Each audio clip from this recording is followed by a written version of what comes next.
चेन्नई के एक पुराने इलाके में एक छोटी सी लेकिन बेहद मशहूर दुकान थी। राजा मटन डोसा सेंटर। ये कोई आलीशान रेस्टोरेंट नहीं था, बल्कि एक छोटी सी दुकान थी जहां हर दिन सुबह से लेकर रात तक ग्राहकों की भीड़ लगी रहती थी। वहां बनने वाला मटन डोसा पूरे शहर में फेमस था।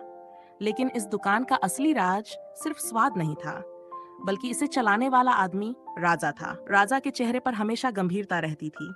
वह अपने काम में पूरी तरह डूबा रहता, लेकिन शायद ही किसी ने उसे हंसते हुए देखा था। हर दिन एक बूढ़ा आदमी जिसका नाम मुरली था, राजा की दुकान पर आता।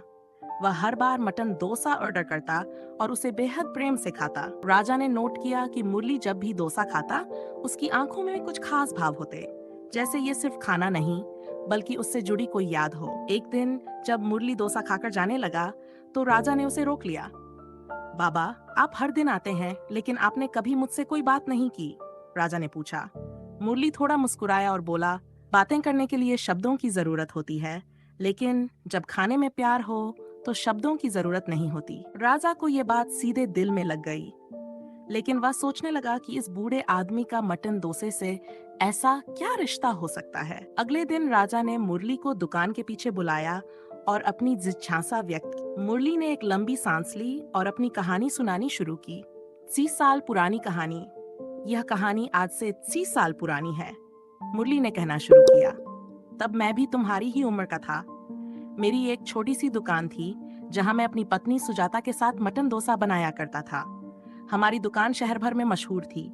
हम दोनों साथ में काम करते, हंसते, खुश रहते। लेकिन एक दिन अचानक सुजाता लापता हो गई। राजा ध्यान से सुन रहा था, उसकी आंखों में सवाल थे।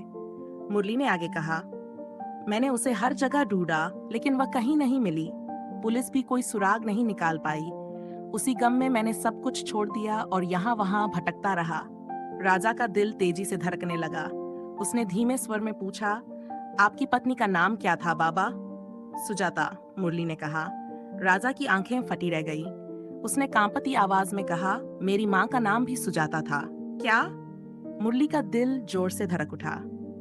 वह भी एक बेहतरीन शेफ थी, लेकिन जब मैं छोटा था तो वे अचानक हमें छोड़कर चली गई थीं।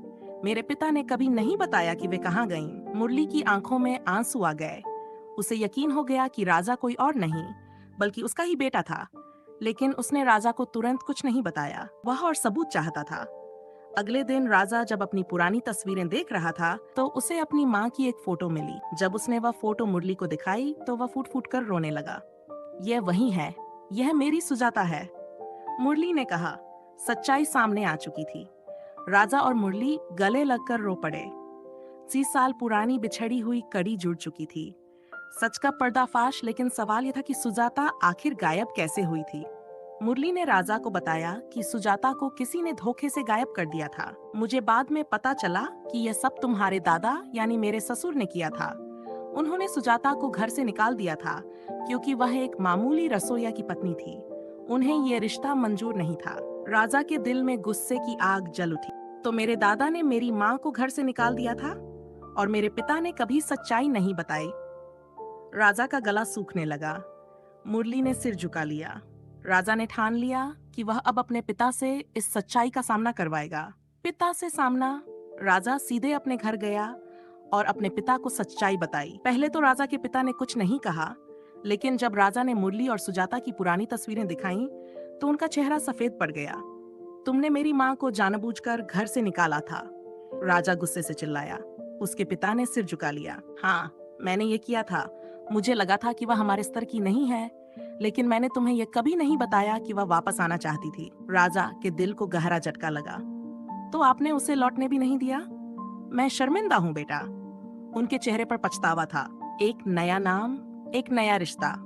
अब राजा ने फैसला किया कि वह अपने पिता से दूर रहेगा और अपने असली पिता मुरली को अपनाएगा। उस दिन के बाद से राजा ने अपनी दुकान का नाम बदल दिया, मुरली मटन डोसा सेंटर। अब राजा और मुरली साथ मिलकर डोसा बनाते और ग्राहकों को परोसते।